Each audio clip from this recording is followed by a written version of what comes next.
لا الہ تیری شان یا وحدہ تو خیال و تجسس تو ہی آرزو۔ یہ مٹی ہی میں جائے گا، مٹی ہی سے بنا ہے، مٹی ہی کے اندر جائے گا، اور پھر مٹی ہی سے اللہ تعالیٰ اس کو دوبارہ زندہ فرمائے گا، اور پھر جو کچھ انسان نے اس دنیا میں کیا ہوگا اس کا بدلہ دیا جائے گا۔ انسان ابس پیدا نہیں کیا گیا، بے فائدہ اللہ نے اس کو پیدا نہیں کیا۔ اللہ تعالیٰ فرماتے ہیں افحسبتم انما خلقناکم عبثا وانکم الینا لا ترجعون، کہ کیا سمجھتے ہو کہ ہم نے تمہیں عبث پیدا کیا ہے، بیکار پیدا کیا ہے، تمہیں ہماری طرف لوٹ کر نہیں آنا، لوٹ کر جانا ہے ہم نے اللہ تعالیٰ کے پاس، پھر اللہ تعالیٰ شان و حساب لے گا۔ ابھی تو انسان جو ہے وہ کوئی گناہ کرتا ہے تو سمجھتا ہے کہ کسی کے علم میں نہیں ہے، کوئی جانتا نہیں ہے۔ اللہ تعالیٰ فرماتے ہیں کہ ہم تو دیکھ رہے ہیں نا، تمہارے دل کے اندر جو خیال پیدا ہوتا ہے ہم وہ بھی جانتے ہیں۔ اور کرامن کاتبین یعلمون ما تفعلون، کرامن کاتبین تو اللہ نے لگا رکھے ہیں کہ جو کچھ تم کرتے ہو وہ جانتے ہیں۔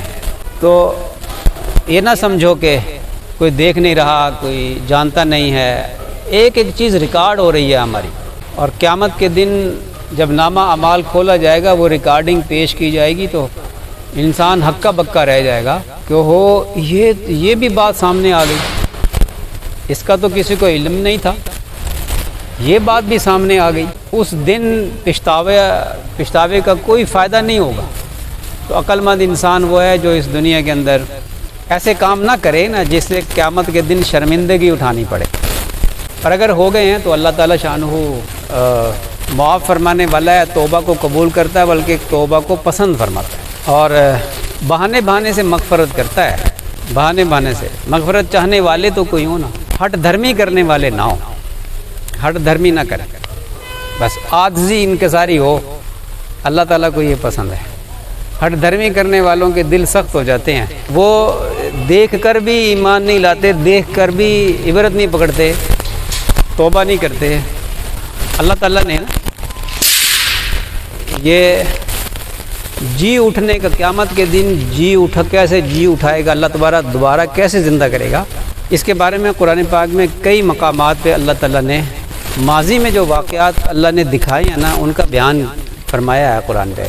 حضرت ابراہیم علیہ السلام نے پوچھا، میں اس بات کی طرف آؤں گا، یہ جو میں نے بات کی نا کہ جو حجتیں کرتے ہیں اور ہٹ دھرمی کرتے ہیں نا ان کے دل سخت ہو جاتے ہیں، یہ بات کرنے کے لیے یہ میں تھوڑی سی اور تمہید باندھ رہا ہوں۔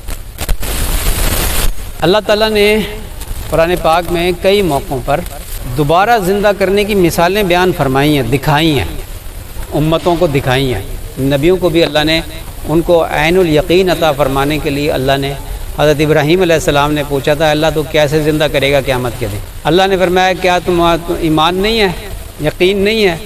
اللہ یقین تو ہے، عین الیقین چاہتا ہوں، دل کے اطمینان کے لیے چاہتا ہوں۔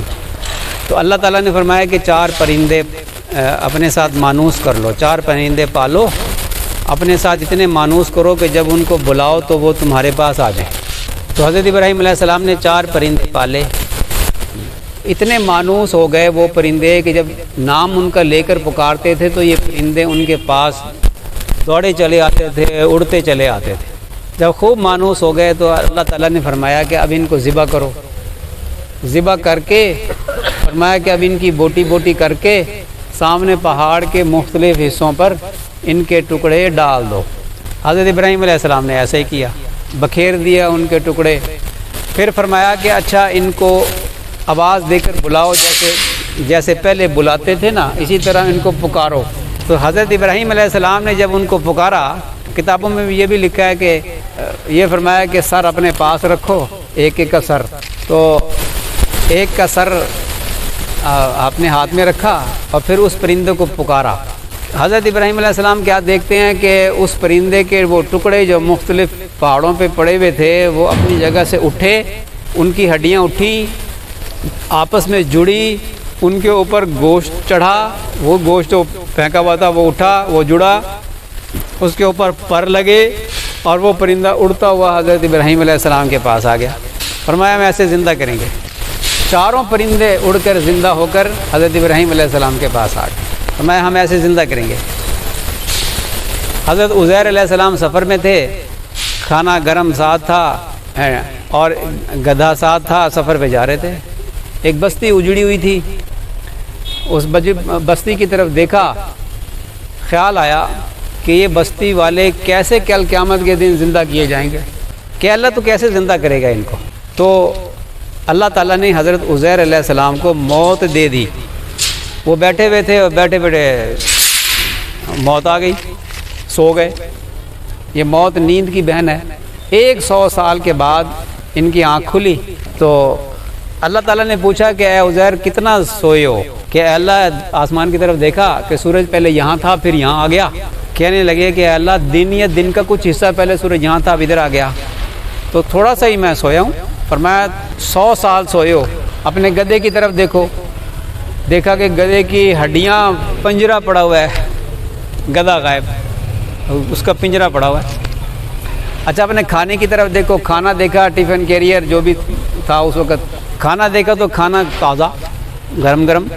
حضرت عزیر علیہ السلام نے، اللہ تعالیٰ نے فرمایا کہ دیکھو اب ہم تمہارے گدھے کو کیسے زندہ کرتے ہیں۔ دیکھتے دیکھتے گدھے کی ہڈیاں جو ٹوٹ گئی تھی وہ جڑنی شروع ہوئی اور جڑ گئیں، پنجرہ بن گیا گدھا، اور پھر اس کے اوپر گوشت چڑھنا شروع ہو گیا، گوشت چڑھ گیا، پھر کھال چڑھ گئی، اور پھر گدھا جو ہے وہ رینگتا ہوا اٹھ کھڑا ہوا۔ فرمایا ہم ایسے زندہ کریں گے۔ قرآن میں اللہ نے اس کا ذکر فرمایا کہ ہم ایسے زندہ کریں گے۔ اصحاب کہف جو ہیں وہ غار میں چلے گئے ایمان بچانے کے لیے، نیند طاری کر دی اللہ نے ان پہ۔ 309 سال تک اللہ تعالیٰ ان کو کروٹیں دیتا رہا اور سورج جو ہے وہ کنی کترا کر گزرتا رہا۔ 309 سال کے بعد ان کو زندہ کیا کہ ہم ایسے زندہ کریں گے۔ سورہ بقرہ میں اللہ تعالیٰ نے کچھ آیات میں اللہ تعالیٰ نے حضرت موسیٰ علیہ السلام کے دور کا ایک قصہ بیان کیا ہے، اور وہ قصہ یہ ہے کہ ایک شخص کو کسی نے قتل کر دیا، تو اس کا قاتل نہیں مل رہا تھا، تو وہ موسیٰ علیہ السلام کے پاس آئے بنی اسرائیل، کہنے لگے کہ اللہ تعالیٰ سے دعا کریں کہ قاتل کا پتہ چل جائے۔ اللہ تعالیٰ نے فرمایا کہ ان کو کہو کہ ایک گائے ذبح کریں۔ اچھا ان کو کہا، جب حکم دیا گائے ذبح کریں، گائے کی نا اصل میں ان کے دل میں نا عظمت بیٹھی ہوئی تھی، گائے کی پوجا کرتے ہوئے دیکھتے تھے یہ۔ تو وہ قصہ بھی ہے کہ حضرت موسیٰ علیہ السلام جب کوہ طور پر گئے احکامات لینے کے لیے، تورات لینے کے لیے، صحیفے لینے کے لیے، تو پیچھے سے انہوں نے وہ سامری نے ایک بچڑا بنایا سونے کا، اور وہ آواز نکالتا تھا، کہا کہ یہ ہے تمہارا رب۔ اور ایسی ناانجار قوم تھی، حالانکہ بڑے انعامات اللہ نے کیے تھے اس پہ، بنی اسرائیل پہ، پوجا کرنی شروع کر دی بچڑے کی۔ تو بچڑے کی ان کے دل میں نا کچھ عظمت تھی۔ اللہ تعالیٰ نے فرمایا کہ ایک بچڑا گائے کو ذبح کرو۔ تو اب آپس میں کہنے لگے کہ یہ گائے ذبح کریں، چلو پوچھیں موسیٰ سے کہ وہ گائے جو ہے وہ کیسی ہو۔ آئے آگے اکٹھے ہو کے کہتے ہیں کہ رب سے پوچھیں، ہمارے کچھ واضح نہیں ہو رہی بات، کو گائے جو ہے وہ بتائیں کہ وہ کیسی ہو۔ اللہ تعالیٰ نے وہاں آیت میں یہ بھی فرمایا، ان کو یہ بھی فرمایا اللہ نے کہ یہ کر گزرو، جو حکم تمہیں دیا گیا نا تم کر گزرو۔ تو روایات میں آتا کہ کر گزرتے نہ کریے، جیسی بھی گائے کر گزرتے تو مسئلہ حل ہو جانا تھا ان کا۔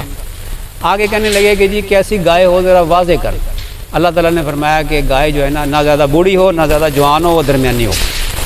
یہ تھوڑا سا اور واضح کر دیں، کلیئر نہیں ہوئی بات۔ اللہ تعالیٰ نے فرمایا کہ اچھا ان کو کہیں کہ گائے جو ہے نا وہ زرد رنگ کی ہونی چاہیے، شوخ زرد رنگ ہونا چاہیے، ایسی آنکھ وہ ایسی اٹریکشن ہو اس کے اندر نا، بڑی زبردست گولڈن کلر کی ہونی چاہیے۔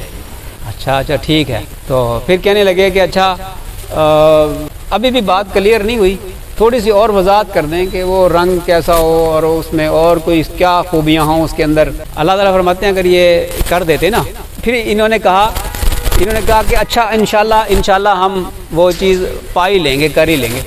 تو اللہ تعالیٰ نے فرمایا کہ اچھا ان کو کہیں کہ وہ گائے ایسی ہونی چاہیے کہ اس سے کوئی کام نہ لیا گیا ہو، کھیتی باڑی کا کوئی کام نہ لیا گیا ہو، اس کو ویٹ لفٹر نہ ہو، وہ اس نے سامان نہ اٹھایا ہو، ایسی ہونی چاہیے۔ اور پھر دیکھو اس کے اندر وہ ایسی گولڈن ہونی چاہیے کہ اس کے اندر ایک بال بھی ذرا سا بھی کوئی اور رنگ نہیں ہونا چاہیے۔ ریسٹرکشن بڑھتی چلی گئی نا، کہنے لگے کہ ہاں اب جو ہے نا بات سمجھ میں آ گئی، اب ہم تو کتنی مشکل ہوئی ہوگی ان کو۔ پھر وہ کہانیاں بھی کچھ بنی ہوئی ہیں، کوئی اسرائیلی روایات ہیں کہ انہوں نے کیسے وہ تلاش کی گائے، وہ گائے تلاش کر کے انہوں نے اس کو ذبح کیا، اور اللہ فرماتے ہیں کہ یہ نا ان کا ارادہ کوئی نہیں تھا ذبح کرنے کا، انہوں نے کرنی نہیں تھی، سوال کر کے انہوں نے اپنے لیے مشکل پیدا کر لی، ذبح کیا کر لی۔ پھر اللہ تعالیٰ نے فرمایا کہ اس گائے کا جو ایک گوشت کا ٹکڑا اس مردہ کے جو قتل ہوا ہے نا، مقتول ہے، اس کے جسم پہ لگاؤ۔ جب اس کے جسم پہ لگایا تو وہ زندہ ہو گیا، وہ تھوڑی سی دیر کے لیے زندہ ہوا، اور اس نے زندہ ہو کر بتا دیا کہ مجھے کس نے قتل کیا، اور پھر مر گیا۔ اللہ تعالیٰ آگے فرماتے ہیں کہ ایسے ہم قیامت کے دن بھی زندہ کریں گے۔ ایک بات تو یہ فرمائی اللہ نے۔ دوسری بات اللہ تعالیٰ نے ایک بڑی عبرت کی فرمائی ہے، اور بڑی وہ خطرناک بات ہے، اور بات وہ یہ ہے کہ یہ وہ بات ہے جو میں شروع میں کہتا تھا کہ یہ حجتیں کرنا اور تعویلیں کرنا اور اس طرح کی باتیں کرنا، دین کے پہ عمل کرنے کے حوالے سے حجتیں کرنا، یہ انسان کے دل کو سخت کر دیتا ہے۔ یہاں اللہ تعالیٰ نے فرمایا کہ ان کے دل بعد میں سخت ہو گئے، پتھر سے بھی زیادہ سخت ہو گئے۔ پھر اللہ تعالیٰ نے فرمایا کہ پتھر تو پھر بھی، پتھروں سے جو ہے وہ پانی بہتا ہے، پتھر جو ہے اس میں ان سے چشمے جاری ہو جاتے ہیں پتھروں سے تو، اور بعض پتھر تو اللہ تعالیٰ کی خشیت میں پھٹ کے بکھر جاتے ہیں۔ ان کے دل پتھروں سے بھی زیادہ سخت ہو گئے۔ اس لیے جو حضرات دین پر عمل کرنے کے حوالے سے بڑی حجتیں کرتے ہیں، خطرہ ہے کہ ان کے دل سخت ہو جائیں گے۔ مثلا حجتیں کرنے کا کیا مطلب؟ میرے پاس ایک صاحب آئے، فوٹوگرافی کا کام کرتے ہیں۔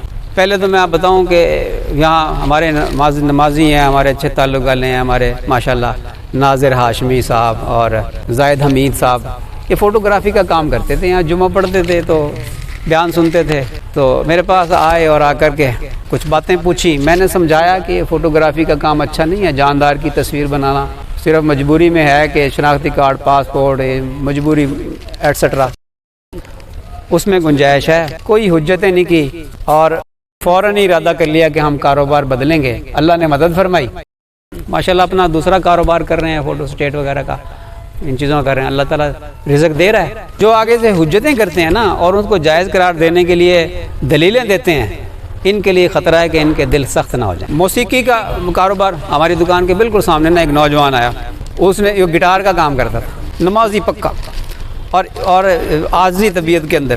مجھے کہتا آپ نے کھولتے ہوئے بند کرتے ہوئے آپ نے نہیں کرنا، میں ہوں گا نا تو آپ نے بالکل بھی یہ نہیں کھولنے، شٹر اوپر نہیں کرنا، نیچے نہیں کرنا، میں جو ہوں اتنا مطلب ہے احترام کرنے والا۔ تو میں نے اس کو ایک دن سمجھایا، میں نے کہ یہ موسیقی کے آلات جو ہے یہ جائز نہیں ہے، ان کا کاروبار بھی جائز نہیں ہے۔ تو اس کے علم میں نہیں تھا، وہ سمجھتا تھا کہ جائز ہے، لیکن اس نے حجتیں نہیں کی۔ کہتا ہے کہ میں انشاءاللہ نا، میں نے ارادہ کر لیا، آپ نے بات سمجھا دی، میں نے ارادہ کر لیا کہ میں کھیلوں کا یہ جو ہوتا ہے نا سامان، اس کا کاروبار کروں گا۔ چھوڑ کے چلا گیا، لیکن مجھے اس سے امید ہے کہ انشاءاللہ تعالیٰ، کیونکہ اس نے عاجزی کا اظہار کیا، حجتیں نہیں کی، امید ہے کہ انشاءاللہ تعالیٰ وہ کاروبار کو بدلے گا۔ لیکن جو بندہ حجتیں کرتا ہے نا، مصوری کے اوپر بحثیں کرے گا، تو مصوری کسے کہتے ہیں جی، اور وہ فوٹوگرافی کو اس کو جائز سمجھتا ہے، خود وغیرہ نمازیں پڑھتا ہے اور دل میں رکت پیدا ہوتی ہے تو سمجھتا ہے کہ میں تو بڑا پہنچا ہوا ہوں اور میں یہ صحیح کام کرتا ہوں۔ یہ رکتیں تو سود کا کاروبار کرنے والوں پہ بھی طاری ہوتی ہیں، پتہ ہے آپ کو؟ یہ رکت جو ہے نا، یہ یہودیوں کے اوپر بھی طاری ہوتی ہیں۔ آپ کو جانتے ہیں کہ یہودی عبادت کرتے ہیں نا، ان کو وسوسہ نہیں آتا مسلمانوں کی طرح، جانتے ہیں آپ؟ حضرت ابوبکر صدیق رضی اللہ تعالیٰ عنہ سے، یہ حضرت علی رضی اللہ تعالیٰ عنہ سے ایک یہودی نے بات کی تھی کہ ہمیں تو وسوسے نہیں آتے۔ فرمایا کہ شیطان نے تمہارے پاس آ کے کرنا کیا ہے؟ شیطان تو وہاں جاتا ہے جہاں کوئی خزانہ ہو، تمہارے پاس شیطان آ کے کرے گا کیا؟ اس نے تو کام پہ لگا دیا، ٹھیک ہے، اب رکت آری تمہارے اوپر ہوتی ہے اور تمہیں ہر وقت ہی کوئی اللہ اللہ تمہیں یاد رہتا ہے ہر وقت۔ یہودی بھی توحید کے قائل ہیں، اس اللہ کے تصور بیکار ہے جس پہ نبی کریم صلی اللہ علیہ وسلم کی مہر نہ ہو۔ تو رکتوں سے رکت طاری ہو جانا، اس سے جو ہے نا زیادہ متاثر نہیں ہونا چاہیے۔ اگر شریعت و سنت پر عمل کر رہا ہے نا، پھر یہ رکت جو ہے کوئی کارآمد ہے، لیکن اگر شریعت و سنت پر عمل نہیں ہے، اعمال فسق و فجور والے ہیں، کاروبار حرام کا کاروبار ہے، اور رکتوں کے اوپر چلتا ہے کہ مجھے تو ہر وقت رکت آری ہوتی ہے، مجھے اللہ ہر وقت یاد رہتا ہے، یہ استدراج ہے، یہ شیطان کا وار ہے، اور یہ بڑے بڑے صوفیوں کو جو ہے وہ پلٹی مارتا ہے، ان دے منہ گراتا ہے، ہلاک کروا دیتا ہے، نور دکھاتا ہے خوابوں کے اندر اور نور دکھا کے ہلاک کر دیتا ہے۔ اس لیے شیخ کامل کی ضرورت ہوتی ہے جو ان باتوں کو سمجھ سکے۔ ایک شخص کے اوپر کوئی رکت نہیں طاری ہوتی کوئی، لیکن شریعت و سنت کا پابند ہے، وہ اس کے اعمال کے اوپر نبی کریم صلی اللہ علیہ وسلم کی مہر ہے، آپ صلی اللہ علیہ وسلم کی سنتوں والی مہر ہے، یہ بندہ کامیاب ہے اللہ تعالیٰ کے ہاں، یہ بندہ ولی ہے اللہ کا۔ اس لیے بات تو کہاں سے شروع ہوئی تھی کہاں پہنچ گئی۔ بہرحال بعض اوقات عنوان جو ہے نا میرے کنٹرول میں ہوتا نہیں، ادھر سے ادھر بات چلی جاتی ہے، لیکن کارآمد ہوتی ہے۔ اللہ تعالیٰ ہمیں صحیح سمجھ عطا فرمائے۔